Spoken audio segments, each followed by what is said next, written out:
O sea, no es, no sé, es un estilo muy got, pero me interesa ver qué dicen de ese estilo de videojuegos. Como, bueno, tipo Érase Limbo, una no, vez no es tanto con Limbo porque Limbo es un tipo más, es un tipo de estilo más tranquilo, pero eso. Bueno, vamos a verlo. una niña que se obsesionó con las historias de monstruos y fantasmas, aunque le daban mucho miedo. Cada vez que se topaba con una película de alienígenas, reptiles gigantes destructivos o zombies en la televisión, en esas ocasiones en que sus padres no estaban cerca para vigilar lo que veía, la niña no podía dejar de dibujarlos más tarde en sus cuadernos. Se Ojo. desvelaba imaginando historias en las que se encontraba con un monstruo al final de la escalera o detrás del armario, y sus noches a menudo eran una huerta de maravillosas Eh, pesadillas. Podrían ok, what the fuck. ¿Quién es que? I don't know, bro. pensar que esa niña era rara, pero lo cierto es que en el colegio, al charlar con sus amigos y compañeros de clase, las historias sobre monstruos como el chupacabras o el hombre polilla eran un tema bastante popular. El Y hombre al polillo, crecer, what? ella descubrió el mundo de las creepypastas en internet y se dio cuenta de que el gusto por el terror entre los menores nunca fue algo inusual. A muchos niños Ujú. como ella les divertía consumir historias de miedo. Y sí, esa niña era yo. ¿Cuál es el equivalente? Me causa curiosidad. ¿Cuál será el equivalente actual de las creepypastas? Pero de esta generación. Los SCPs siguen activos, pero no son tal cual nacidos de esa generación. ¿Cuáles serán? Creo que no hay algo similar, ¿no? Eso no me causa curiosidad. Así es como comienza mi pasión creativa y mi vena artística, con esas historias de miedo de mi infancia. O sea, son muchas cosas, pero siempre está como esa característica ahí. Pero son justamente los terrores infantiles Dice, algo exagerado, caras macabras, algo que parece humano, pero no es humano. en el arte y la Que ficción también entra un poquito en el Uncanny Valley, que no es tal cual, pero en el papel, en definición, es casi lo mismo. son los que más me fascinan. Es en la infancia donde Ahí está sembramos las Neil semillas de Diamond. nuestros Eres de las primeros mías. traumas. Por eso las ilustraciones fantásticas de artistas como Don Ken o Edward Gorey me gustan tanto. Al mirarlas vuelvo a esa infancia en la que creía vivir en un mundo rodeado de seres sobrenaturales que se escondían de nosotros. Como en la película Monster Inc., pero sin la ternura. Y debo admitir que personalmente aprendí muchísimo del terror. Por nombrar algunas cosas, del terror aprendí a desconfiar de los extraños, a evitar los espacios oscuros, y si algo parecía raro o mi instinto me decía que mejor diera media vuelta, hacerlo rápidamente. Me enseñó también la importancia de respetar el espacio personal, a mantener las puertas cerradas con llave y nunca bajar al sótano si escuchaba un ruido raro, sino llamar a la policía. En realidad miento, nunca tuve un sótano, eso es algo muy gringo y yo soy más chilena que Juan Carlos Bodoque. Mejor cambiemos el sótano por los policías con zapatillas y los encapuchados que andan en moto. Aprendemos No. tempranamente que los peores monstruos no son esas criaturas reptilianas, brujeriles o alienígenas de la... Sí, eso sí siento que es verdad. Siento que de este lado del charco aprendemos muy rápido cuáles son los verdaderos peleadores. Nunca quita el morbo de, oh Dios, fantasmas, alienígenas y todo el tema. Pero sí siento que aprendemos muy temprano, o que es un peligro de verdad. películas, sino los propios humanos, los adultos que te miran por mucho rato.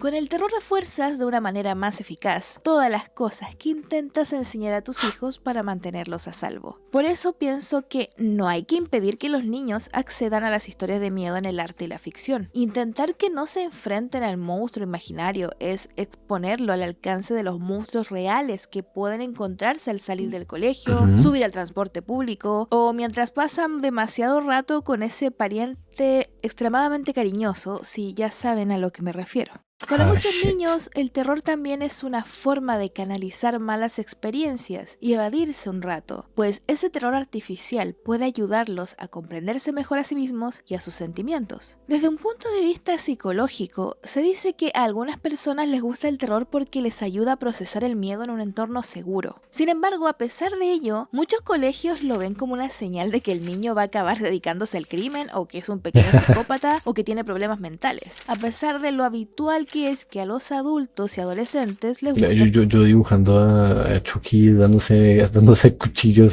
con el pinche Slenderman. La directora, joder, este va a apuñalar a alguien. las cosas que dan miedo. Ni hablar de series como Más allá del jardín, Coraje el perro cobarde o Gravity Falls. Series animadas para niños Gravity God. que tocan temas perturbadores, muy maduros y que estaban plagados de monstruos grotescos con una estética única que sigo recordando vívidamente hasta hoy. De hecho, hasta ahora me impresiona que una serie como Coraje, el perro cobarde, estuviera tanto tiempo en emisión y podría parecer para Es que Coraje es un caso extraño. O sea, era raro incluso para sus épocas, y eso que existían las aventuras de Blackjack. Claro que se enfocaba más en humor curset, pero yo no, o sea, sabes que Coraje era especial cuando incluso en su época de series muy con cero censura, incluso ahí destacaba por ser curiosamente extraño y diferente. paradójico que esos pequeños seres en formación, a quienes solemos querer proteger de todo peligro, busquen voluntariamente asustarse. Sin O sea, embargo, la reacción genuinamente me interesaría saber el autor de Coraje, qué pasaba dentro de su mentecita. O sea, me da cosa curiosidad qué pensaba el hombre de la vida y cómo se le ocurrían esas escenas tan curset a veces. infantil hacia la estética del terror proviene desde hace mucho tiempo, con esos cuentos tradicionales sobre ogros y brujas, hasta los creepypastas en internet, donde personajes como Slenderman o Jeff the Killer incluso tenían fandoms completos. Ahora mismo te encuentras a un montón de niños y adolescentes fascinados con las historias de terror analógico, como Monument Mythos o los Backrooms. Pasamos Bueno, ahí está la respuesta a mi pregunta. Los barrons, es verdad.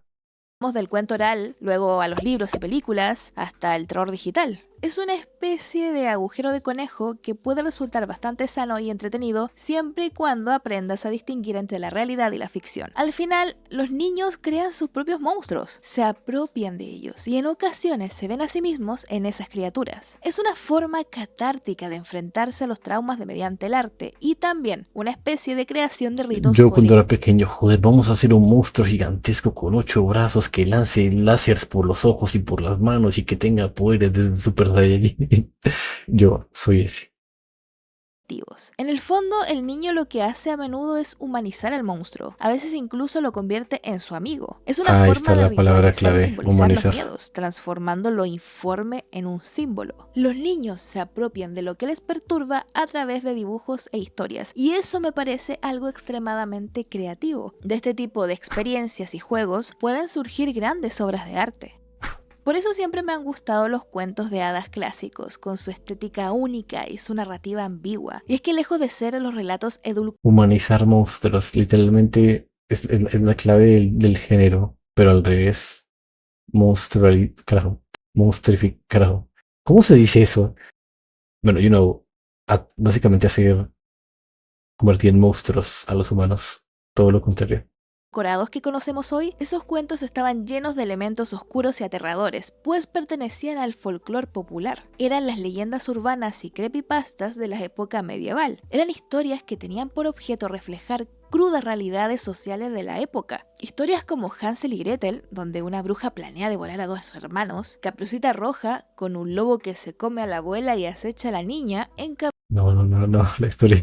Dios santo, no. ¿Por qué carajo? ¿En qué momento decidí buscar la historia original de esta mierda? encarnando la figura del pederasta y del violador. Todas Ujú. estas historias poseían un tono súper oscuro y aterrador. Su función era preparar a los niños para enfrentarse, de forma simbólica por supuesto, a los peligros y adversidades del mundo real. Vamos a enfrentarlos a los peligros de la vida real. Joder, hagamos una historia que los traume sobre un pederasta. Con la historia de Caperucita, le estabas diciendo a tu Lo hija peor es que probablemente habrá funcionado en algunos casos. que no anduviera sola por sitios solitarios, ni mucho menos que confiara en extraños, pues el lobo siempre se pone un disfraz amable. El psicoanalista infantil Bruno Bettelheim, en su obra Psicoanálisis de los cuentos de hadas, argumentó que los cuentos de miedo y fantasía conectan con los conflictos internos y temores inconscientes de los niños, ayudándoles a procesarlos. Según Bettelheim, los personajes y situaciones fantásticas funcionan como símbolos de problemas reales, lo cual permite al niño manejar sus miedos en el terreno seguro de la fantasía, de la imaginación. De ahí que el arte sea tan importante en las edades tempranas, pues a través de él podemos hacer que los niños conecten mejor con esa ambigüedad que muchas veces no se puede poner en palabras. Los niños, al tener más pensamiento abstracto que un adulto, pueden entender los símbolos y mensajes subliminales de forma instintiva, sin mucho análisis de por medio. El monstruo para un niño Y dicho, estaba a punto de hablar sobre eso. No sé dónde lo vi, pero había un artista que sabía dibujar muy bien, demasiado bien. Y lo que hizo fue, literalmente combinó lo mejor de los dos mundos. Combinó toda su profesionalidad y sus años de experiencia dibujando con la creatividad de su hijo. Le pidió a su hijo que dibujara unos monstruos y unos diseños para, no me acuerdo una serie o que era alguna cosa. Y hay un video que muestra la comparativa, ¿no?, del dibujo del niño y básicamente o sea, son ¿cómo lo explico? Ya no solamente hay detalle visual, es un nivel de creatividad, de esto, literalmente algo que solamente puede salir de la mente de un niño llevado a una obra de arte en 4K por un experto.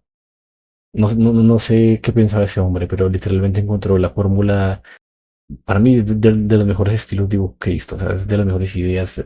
Había un putísimo robot con un brazo de gancho, pero tipo así de estos de imán, y había un monstruo con un montón de... eso era increíble. No sé cómo se llamaba, pero uf, mis respetos. niño puede incluso ser un apoyo emocional o una forma de pedir ayuda, de comunicar que algo malo le está ocurriendo. En palabras de Bettelheim, al conectarnos con aquello que ignoramos o desconocemos, es decir, enfrentar el miedo en un cuento y ver al héroe triunfar, el niño logra dominar sus propias ansiedades en la vida real. No es casualidad entonces que la literatura infantil a lo largo de la historia haya incluido brujas, ogros, fantasmas y monstruos, y que a los niños les encanten desde lo estético, tanto que muchos adoran dibujar monstruos y criaturas raras a las que incluso les ponen nombre, como si fueran sus amigos imaginarios, ya que estas criaturas representan peligros y conflictos universales, la maldad, el abandono, la muerte o lo desconocido, pero en un formato muchísimo más comprensible para la mente de un niño. Es una forma de ayudarlo a explorar situaciones difíciles desde la seguridad del relato ficticio. Incluso en épocas más recientes del siglo XX, cuando surgieron libros de terror específicamente infantiles, como los cuentos del gran R.L. Stein, que dieron a luz esa serie que los niños de los 90 amábamos ver después del colegio, llamado Escalofríos, o la colección Historias de Miedo para... Me acaban de desbloquear un recuerdo. Yo veía una serie pequeña que se llamaba La magia de Merlín, creo que era. Qué serie tan Godman, no sé qué pasó con eso. Contar en la oscuridad, de Alvin Schwartz, o Donde viven los monstruos, de Maurice Sendak. La idea subyacente seguía siendo similar. Hijo de su puta madre. Mira, hay una cosa, Chucky de mierda, te maldigo. Todo por tu culpa. Hay una cosa, hasta el día de hoy, o sea, tipo ya no me dan miedo, pero hasta el día de hoy me siguen, no sé quién fue el loco demente psicópata trastornado que un día dijo, joder, que se levantó y dijo, carajo, voy a hacer eh, el, el, el- el diseño, va a ser un muñeco con la cara más horrible, más perturbadora y más incómoda, esa es la palabra, con la jodida cara más incómoda que ha existido en la puta vida. Y creó el primer muñeco de Ventríloco. Hasta el día de hoy, esas mierdas, no sé cómo hicieron para que sean tan cochinamente incómodas de ver. Los niños disfrutan explorando el miedo en un contexto controlado. De hecho, estos libros fueron tan populares entre los niños y lectores Yo me acuerdo que de pequeño me asustaba mucho con una película donde sacaban monstruos de cuentos, y uno de los cuentos era un libro, y uno de los monstruos era una marioneta. Es una muy buena película, pero era una marioneta de ventríloco y eso, de hecho creo que es Ghostbumps, creo que es justamente este. jóvenes que algunos padres más conservadores se iban a quejar a las escuelas y bibliotecas por tener este tipo de historias al alcance de ellos. Bastante polémico fue el caso de Historias de Miedo para contar en la oscuridad, uno de los libros más censurados de Estados Unidos, no solo por sus historias sin miedo al éxito, donde un niño era convertido en espantapájaros al anochecer, o a una niña le salían arañas entre la piel, literalmente, sino por las icónicas ilustraciones de Stephen Gammell, quien no se controló al momento de dar vida a sus siniestros personajes. Este libro fue, de hecho, llevado al cine hace unos años por Guillermo del Toro. El psicólogo, tranquilo, bro, dibuja lo que quieras, no te voy a juzgar lo que dibujo. Procede a llamar a la policía al psicólogo. Es de Stephen Gamble, quien no se controló al momento de dar vida a sus siniestros personajes. Este libro fue, de hecho, llevado al cine hace unos años por Guillermo del Toro y debo decir que estoy muy conforme con la adaptación, sobre todo con la Dama Pálida, ya que es igual al diseño original de Gamble. Por otro lado tenemos a Edward Gorey, quien fue uno de los ilustradores que mejor supo capturar el espíritu gótico del terror infantil. Su estilo en blanco y negro, plagado de líneas meticulosas y atmósferas victorianas, muestra a niños en situaciones trágicas con una calma inquietante, haciendo gala de una especie de sentido del humor macabro. De hecho, en obras como Sí, Los eso de la Pequeños calma es Manga, muy utilizado en este tipo de estilos. Es como de, carajo, está pasando algo horrible y se nota que algo está mal ahí, porque está todo tan tranquilo y eso solamente te hace poner más incómodo. Ahí está la pregunta clave. ¿Por qué está todo tan tranquilo? Todos aquí a los que les gusta el estilo de terror infantil es básicamente porque jugaban Live and Direct. No jugaron, pero sí lo han probado por lo menos. blancos absolutos de todo tipo de desgracias. El tono tragicómico con el que presenta estas historias, sin dramatismos, sin lágrimas, como si la tragedia fuera parte del día a día, le permitió a Gorey abrirle las puertas a una sensibilidad infantil que no necesita ser protegida del horror, sino que puede encontrar en él una forma de belleza siniestra, pero no por ello menos hermosa. Y en esa transición hacia el siglo XXI, la tradición del terror infantil en el arte encontró nuevas formas de manifestarse gracias a la llegada de Internet. El bendito Internet. ¿Qué seríamos sin él? Aleluya. Amén. Las creepypastas son estas historias de terror breves difundidas de forma online, a menudo escritas de forma anónima y compartidas por medio del copy-paste. Adoro los creepypastas, chicos, justamente porque se recuperaba esa noción de folclore popular, donde a la gente no le importaba ser anónima. En los creepypastas no existe la firma de autor, a nadie le importa, tal como pasaba con cuentos de hadas como Cenicienta, Caperucita o Basilisa la Bella. Un caso súper emblemático es Slenderman, ese personaje ficticio nacido en foros de internet allá por el año 2009, cuya leyenda urbana fue construida colaborativamente. Fue tan popular que había niños que genuinamente le rendían culto a este bicho y por desgracia, dos de ellas se lo llegaron a creer tanto que casi terminaron matando a otra niña en una especie de macabro ritual con el Ok, what the fuck, eso sí no lo sabía. cual podrían invocar a Slenderman. Acá es cuando los padres tienen que vigilar un poco el contenido que consumen los niños, no tanto para prohibírselos, porque eso es peor, sino para guiarlos, para que no empiecen a confundir la realidad con la ficción. Mira, lógica básica humana. Prohíbele algo a alguien y más ganas tendrá de hacerlo.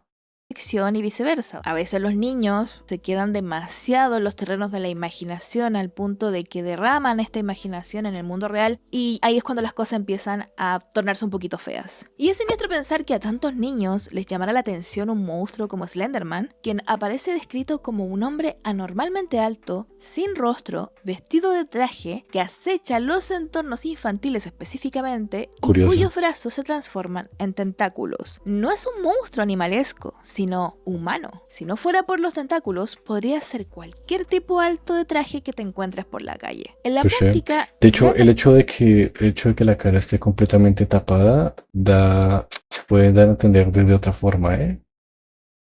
Tipo, tú le podrías preguntar a un niño pequeño, muy pequeño, que tuvo un trauma de este tipo, si se puede acordar de la cara. Y hay una posibilidad de que su mente lo haya bloqueado. Y si Slenderman es una proyectada increíble del creador. Slenderman operó como una especie de cuco o coco, no sé cómo le dirán en sus países, una especie de cuco digital, una figura tenebrosa con la cual los chicos compartían historias y se asustaban mutuamente. Investigaciones folclóricas señalan que, al igual que los antiguos espantaniños, como el hombre del saco por ejemplo, Slenderman refleja los temores de su época y ha sido interpretado como símbolo de amenazas modernas como el acoso en línea o la vigilancia digital. Su mito creció tanto que trascendió internet. Encuentran miles de fanarts, videos, videojuegos, cameos. A ver, si esa es la lógica, entonces ¿cuál sería la lógica actualmente del terror infantil de los niños? Uy, me da miedo quedarme atrapado en un baño. E incluso una película comercial en el 2018. Slenderman es la prueba viviente de cómo la necesidad humana de contar historias de miedo persiste hasta el día de hoy, pero adaptándose a los medios disponibles, una forma de creación colectiva. Cabe destacar que existe lo que los expertos llaman la paradoja del terror, y está súper interesante. ¿Qué significa? Significa que a pesar de que el miedo es en un principio una emoción negativa, en ciertas circunstancias seguras puede resultar placentero o divertido. El profesor Matthias Claesen, doctor en literatura y director del Laboratorio de Miedo Recreativo de la Universidad de Aarhus, en Dinamarca, sí, existe esto, tiene un estudio llamado Los beneficios psicológicos del juego aterrador en 3 tipos de fanáticos del terror, donde What? señalaba que disfrutar del miedo en entornos controlados es una herramienta de aprendizaje importantísima. Pues cuando un niño o un adulto juega a asustarse por gusto, en realidad está Ok, ¿qué juego es ese? Necesito jugar eso. practicando estrategias de afrontamiento. Aprende cómo se siente el miedo, cuánto miedo puede tolerar y cómo responder ante situaciones amenazantes. Y así pueden fantasear con monstruos y situaciones raras sin tener que enfrentarse a ellos directamente. Y por eso mismo no es raro que juegos como Limbo o Little Nightmares sean tan fascinantes, ya que revisitan todos los ingredientes y tropos clásicos de los miedos infantiles. Por ejemplo, en Little Nightmares es interesante cómo los niños protagonistas siempre tienen que lidiar con la megalofobia, es decir, miedo Sí. a espacios o criaturas grandes. Todos los adultos de los cuales deben huir también son mucho más grandes que ellos. Acá el juego te está diciendo que el niño ve todo mucho más enorme que él, de una forma anormal, y por eso le teme. Los adultos son depredadores y no hay un hogar en el cual sentirse a salvo. Son niños que no tienen figuras paternas o maternas positivas, por eso huyen de ellas. O al más Y ya no solamente el tema de la megalofobia, que sean bastante más grandes que los propios niños, sino la representación que le dan de, no, es un adulto gigante persiguiéndote, pero es un adulto horripilante persiguiéndote. No sé si me voy a entender. puro estilo de Hansel y Gretel, acaban asesinándolos. Cosa similar pasa en el videojuego Limbo, donde los miedos infantiles se transforman en un escenario intensamente simbólico y estético. Acá tenemos a niños enfrentados a la mortalidad temprana, donde son demasiado jóvenes aún para procesar las crueldades del mundo y están forzados a hacer Ahí me causa curiosidad, no sé si alguien se jugó el Limbo. El final de verdad representaba, estaba buscando a su hermana porque murieron los dos.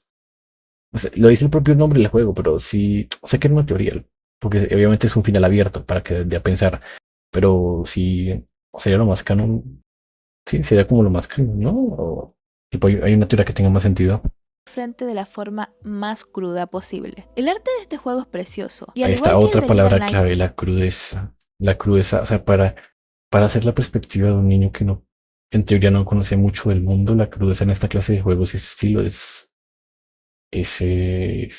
el contraste de lo desconocido, pero al mismo tiempo lo conoces toda la crudeza de la realidad. Nightmares entiende muy bien la psicología infantil. Súper recomendados. De hecho, ya anunciaron Little Nightmare 3 y otro juego del mismo estudio de Cágala, Bandai. Cágala, ítem. Little Nightmares llamado Reanimal, al cual le tengo Sí, muchas ganas. O sí. sea, solo miren esta estética, solo miren la pinta de este juego. Tarsier Studios Cristo. Es que se ve buenísimo. Tengo muchas ganas de que salga. Y es raro mencionar lo del terror a espacios o seres enormes, porque en mi caso, lo que más me daba miedo cuando era niña eran los monstruos pequeños que podían ocultarse fácilmente de ti. Las historias de duendes me dejaban helada. Yo ya dije el mío, maldito sea el que decidió crear un muñeco ventríloco. No sé qué tenía en la cabeza para crear una cosa así. No quería saber nada del trauco, ni siquiera de los pitufos. Por eso películas como Leprechaun o ese capítulo terrible de escalofríos sobre gnomos de jardín que cobraban vida por la noche y luego te transformaban en uno de ellos, era mi kriptonita del terror. Creo que en el fondo lo que me daba miedo era que nunca podría esconderme de ellos, pues al ser más diminutos que yo, podían tener ojos en todas partes y acecharme con más facilidad. Si alguno de ustedes también le tenía miedo a los duendes, díganmelo en los comentarios para no sentirme tan sola. El caso es que mi Ahí te miedo a los rayo. monstruos diminutos como los leprechauns, los duendes y los gnomos de jardín evolucionó de buena forma con los años, y ahora me declaro una fanática de los gnomos y las criaturas diminutas y féricas. Al exponerme a este trauma, pude vencerlo, hasta transformarlo en una estética bonita que ahora incluso me gusta dibujar. Es una prueba de que cuando un niño se enfrenta al monstruo, puede apropiarse de él y darle una forma muchísimo más amable. De este modo el niño...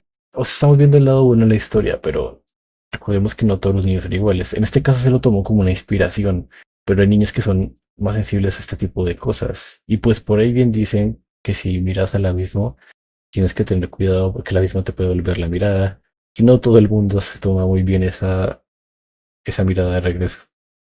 Aprende gradualmente que el miedo se puede domesticar, que es posible Recordemos que la mayoría de traumas vienen desde la niñez. Y por cierto, de este modo el niño aprende gradualmente que el miedo se puede domesticar. este dibujo de esto aquí. El dibujante que yo les digo que tiene un hijo y utilizó como inspiración los dibujos de su hijo.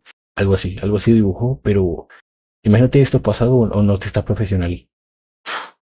Lo vi y era una monstruosidad. Que es posible descorrer el velo y seguir a salvo. Por eso historias como Donde viven los monstruos, con esas hermosas y simbólicas ilustraciones, son súper recomendables para niños de entre 8 y 11 años. En palabras de su autor, Maurice Sendak, no escribo para hacer sentir seguros a los niños. Escribo para decirles la verdad, que el miedo existe, pero también existe el regreso. ¡Qué poderosa frase! En su historia tenemos a Max, el protagonista, quien aparece desde el inicio como una figura liminal, un niño disfrazado de lobo que está fuera de control y desobedece a su madre. Es castigado, pero no con golpes ni con violencia, sino con una ausencia significativa, sin cenar. Esto de dejar sin cena a un niño me parece un castigo tan gringo, tan de Europa o de países de primer mundo. No sé si piensan como yo, pero por lo menos mi mamá, no sé, prefería Estados Unidos. Eh, eh, Leonard Michael, estás castigado una semana sin comer. O sea, tipo, ya sabes, yo en Latinoamérica. No, papá, una corrida otra vez. No, no, con el gancho, no, el palo, no. Ya. darme con la chancla en la cabeza, pero dejarme sin comida jamás. O sea, siento que la mamá latinoamericana Sí, o sea, aquí valoramos mucho el tema de la comida, ¿eh? O sea, me pueden partir un pelo en la espalda, pero la comida de la noche, va a estar la mamá en la noche, hijo, ven a comer. Mamá, me duele la espalda, hijo, ven a comer. Pero el palo, ven a comer. es más agresiva, tiene un carácter más fuerte, pero eso de dejar sin cenar a sus hijos es algo que jamás se le pasaría por la cabeza. Como que la comida, siento que en Latinoamérica es algo tan sagrado que por más maldad que hagas, como que tu mamá nunca te dejaría sin cenar. Le echo la culpa al pensamiento. Esto no solamente se aplica en esto, o sea, literalmente los gringos botan una cantidad de comida pues, al año, es absurdo, man.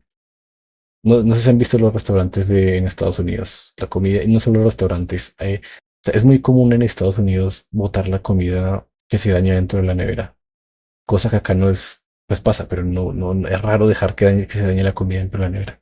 Si eres de LATAM. Este tipo de castigos es algo mucho más de niños gringos, weón. Pero bueno, es una percepción mía, no sé qué piensan ustedes. Y No, bueno, es este real, es detalle real. es esencial, ya que el castigo no es físico, sino simbólico. El niño se siente separado de la fuente de cuidado y protección, o sea, su madre, y es exiliado a su habitación. Enlatan lo que sobra del día, lo comes en la noche. Sí, literal, eso no pasa, digamos, allá. Bueno, sí puede pasar, pero normalmente la comida es para una comida un poco más ligera. No puedes comer lo mismo que comiste en el almuerzo. En cambio, aquí decimos, joder, hay calentado, vamos a comer. Un espacio que rápidamente se transforma en un umbral psíquico hacia el mundo de los monstruos. Esto no es como Monster Inc. Acá el mundo de los monstruos es más metafórico, por decirlo así, a pesar de que las aventuras que vive el niño con otros monstruos se siente súper real. Desde la filosofía podríamos decir que hay una transición que marca el paso de lo simbólico, casa, las reglas, la madre, a lo abyecto y lo descontrolado. Un espacio donde las normas se descomponen y los monstruos hacen lo que quieren, al punto de que el niño se transforma en el más cuerdo tras ser transformado en el rey de los monstruos, lo que le ayuda a madurar y entender que el control puede ser algo positivo para la vida. Max entra al reino de los monstruos no porque sea un niño malo, sino porque está en proceso de construcción y descubrimiento de un mundo que aún es salvaje para él. Es un mundo inhóspito. Los niños no saben controlar por completo sus emociones. O sea, si ya para muchos adultos esto de controlar las emociones es algo difícil, imagínense cómo es para la mente de un niño, de una criatura que apenas está aprendiendo a vivir. Y es por eso que Max se ve a sí mismo como un ser salvaje, de ahí que aparezca disfrazado de lobo. Los monstruos de Max, con sus formas grotescas pero simpáticas, son la manifestación externa del mundo interno de este niño. Su rabia, su deseo de transgredir las normas, su animalidad no domesticada. Son seres que no Irónicamente, en esta obra los más humanos son justamente los monstruos. pertenecen a ningún orden, que exceden los límites al ser una mezcla de humano y animal. De ahí que Max deje de sentir goce al convertirse en el rey de los monstruos, ya que empieza a echar de menos la familiaridad, la estructura, y la falta del amor materno se hace entonces presente. Ya que después de explorar el mundo del abyecto y jugar con sus propios miedos, conociéndose mejor, Max elige regresar a casa. El niño ha pasado por un proceso de maduración, y no porque lo monstruoso sea algo malo, sino porque ha comprendido que todo necesita un equilibrio. Por eso, cuando Max vuelve a su habitación, la escena lo espera, abre comillas, aún caliente. Esta frase puede parecer simple, pero es profundamente simbólica. Implica perdón, restitución del vínculo, señal de que Bueno, esa escena me recordó a Dios santo, es que Hora de Aventura es hermoso. Me recordó a la escena de Hora de Aventura, el episodio donde Finn va al mundo de los colchones. Sí, yo siempre he pensado que ese episodio es más profundo de lo que parece. Literalmente, el tipo maduró y vivió una vida completa junto a su amada y entendió, porque en ese momento estaba pasando por una depresión, si no estoy mal, el Finn en ese episodio. La superó y vivió una vida completa en el mundo de las almohadas para luego volver como si nada. Lo peor es que creo que ese mundo se lo comió Golf, porque cuando muere, al final se ve a Golf saliendo como hacia su mundo. Entonces, es terrorífico pensar que ese mundo fue destruido y que toda la familia de Finn murió ahí. Pero me recuerdo un poco eso, la cena está caliente, cuando Jake también llega y dice a Finn que la cena está lista. Y Finn ya ha curado la depresión y todo, y dice, no me acuerdo, pero amado y cuidado. A través del monstruo, Max se ha enfrentado a su furia, a su soledad, a su monstruosidad, y ha vuelto más consciente de sus límites, de su necesidad de afecto y de su lugar en el mundo. Sendak no infantiliza el miedo, lo convierte en una experiencia estética. Y esto es precisamente lo que el terror infantil necesita: espacios seguros para ensayar la ansiedad, formas simbólicas para expresar el desorden interno y monstruos que no destruyen, sino que acompañan. Un conflicto similar lo encontramos en otro clásico del terror para niños, Coraline, un libro de terror infantil escrito por Neil Gaiman y llevado al cine de forma maravillosa por Estudios Laika. En Coraline tenemos miedos y preocupaciones infantiles típicas: la casa vieja llena de secretos, la muñeca siniestra, la sensación de que tus padres no te entienden, sentirte separada de tus amigos y la pérdida de la figura materna como símbolo de protección. La casa se siente ajena y fea para Coraline porque la casa representa el hogar, el útero materno donde todo es seguro. Pero al mudarse contra su voluntad y empezar a distanciarse de sus padres, Coraline siente también que la casa le es ajena y distante. Por eso al principio está encantada con esa otra madre en ese otro mundo que es el suyo, pero invertido. Al igual que Max, Coraline huye a un mundo que siente que es más suyo. Al principio, claro, hasta que el deseo concedido empieza a sentirse antinatural. eso es lo bueno de estas obras. Tipo, pese a que la premisa principal, y probablemente sea la principal, es la de una niña atrapada por una bruja, el trasfondo que hay detrás en lo que es la maduración de Coraline al comprender los cambios y que no todo pues, siempre será perfecto y como ella quiere, es God. O sea, eso es lo que me gusta de antes. Bueno, de antes no, todo hay películas así bastante buenas, pero siento que en menor cantidad. Siempre hay un trasfondo ahí. Algo más, una segunda forma de ver la película. Se puede ver la película una segunda vez y sentir que casi viste otra película. Y la Eso es otra God. madre se transforma en puro valle inquietante, diferente, perfecta y complaciente, pero perturbadora al imponerse como alguien controladora que no quiere dejar ir a la niña donde su madre real. La estética del terror infantil en Coraline habla sobre la pérdida de seguridad, el miedo a crecer y tomar responsabilidades. Muchos niños aman esta película porque es imposible no sentirte identificada con Coraline cuando tienes entre 11 y 13 años, sin contar el impresionante arte de stop motion del film. Yo podría verlo 1000 veces sin cansarme. Y es una cosa curiosa esta figura de la madre en las historias de terror o fantasía infantil. Me doy cuenta de que aparece mucho, ya sea como personaje central o un catalizador. Por ejemplo, en esa película maravillosa que nos regaló Guillermo del Toro, El laberinto del fauno, pasa algo similar. La protagonista es una niña soñadora que le encantan los cuentos de hadas, La llamada... película se me hace muy rara en mis libros. Literalmente la he visto completa, pero la he visto por partes. Y es muy raro de ver. O sea, me parece una buena película, pero es que como no me la he visto una sola sentada, la siento rara, no. I don't know, como que siento que la vi, pero no la vi. Ofelia, cuya madre está enferma y que también tiene que mudarse a un lugar que es siniestro, extraño para ella, y donde los vínculos también empiezan a resquebrajarse. En el laberinto del fauno también tenemos esta ambigüedad, esta liminalidad, esta cosa de mezclar la fantasía con la realidad a un punto de que ya no sabes qué es realmente lo que está ocurriendo. Y esa es la gracia de la cinta, que siempre te preguntes si las cosas que vivió Ofelia con el fauno, con el siniestro hombre pálido que la persigue y que devora niños, las hadas y toda esta cosa fantástica que se mezcla con los terrores reales del mundo de los adultos. Todo esto es bastante interesante porque en el fondo lo que la película te quiere decir es que los verdaderos monstruos están en la vida real, están entre los propios adultos, y que los niños recurren a los monstruos de la fantasía para refugiarse de esos otros monstruos muchísimo más reales y muchísimo más crueles, a los cuales llamamos adultos. Mientras que en la era actual surgen temores antes impensables. Los niños siguen teniendo sus propios monstruos compartidos, solo que ahora es más probable que hablen de inteligencia artificial malvada que del hombre del saco. Lo que me hace Jodida, me la tengo que leer, man. Tengo unas ganas de verme, no tengo que debo gritar. preguntarme cuáles serán los nuevos monstruos infantiles en 10 o 20 o 30 años más. Al final, el contexto sociocultural puede cambiar. Igual, tipo, estamos entrando un poquito en. Ya se entrado un poquito en tema de horror de existencialismo. Sí, horror existencialista. Pero también se puede tomar un poco así desde el lado del horror infantil. Rural a la plataforma digital. Pero los niños. O sea, si ya tenemos body horror, ¿por qué no podríamos meter existencialismo? Why not? Mételo todo. Seguirán jugando con aquello que les asusta, porque forma parte de cómo entienden y construyen su mundo juntos. Al final, la estética del terror infantil no se trata de exponer al niño a un horror sin filtros, eso sería irresponsable, pero sí hay que permitirle la posibilidad de recorrerlo con herramientas estéticas, simbólicas y narrativas que puedan controlar en un espacio seguro. Y es aquí cuando entra el arte. Dejemos que los niños sigan dibujando monstruos y soñando que los pueden derrotar, y en algunos casos, domesticar. Muchas gracias por llegar Y así nacieron los fans de Pokémon.